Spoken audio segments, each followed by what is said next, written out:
ঈদ যাত্রার আরো খবর জানাতে এবার জানবো লঞ্চের খবর। টার্মিনাল সদরঘাট লঞ্চ টার্মিনাল থেকে যোগ দিয়েছেন আমাদের সহকর্মী নজরুল ইসলাম। নজরুল, কাল সদরঘাটে মৃত্যুর ঘটনাও ঘটেছে, আজকের চিত্র আপনি কেমন দেখছেন?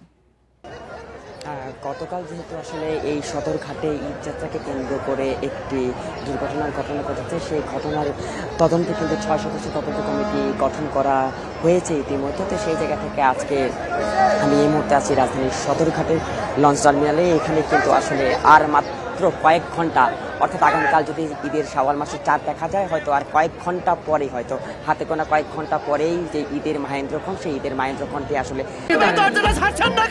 আমি কি কিছু ধরেছি নাকি? আপুটা আপনাকে চেক আউট করছে, জাস্ট কুল থাকুন।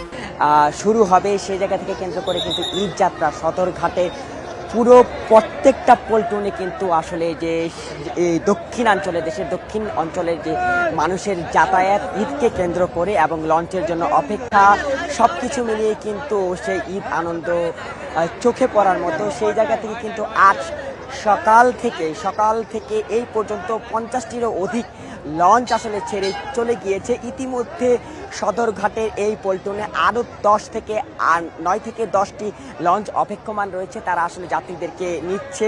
10 থেকে 12টি লঞ্চ অপেক্ষমান রয়েছে এবং অনেক বেশি ভিড় আমরা দেখতে পাচ্ছি আপনার মাধ্যমে। একটু জানতে চাই, পর্যাপ্ত লঞ্চ কি রয়েছে? পর্যাপ্ত লঞ্চের বিষয়টি অনেকে বলছে, অনেক যাত্রীরা বলছে যে তাদের যে সকালের লঞ্চটি ছিল, সকালের লঞ্চটি অলরেডি ছেড়ে চলে গিয়েছে।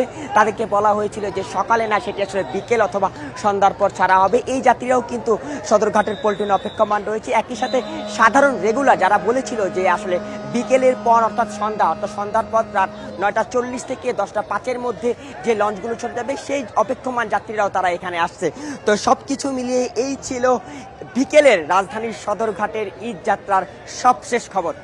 সদরঘাট থেকে জানাচ্ছিলেন নজরুল ইসলাম।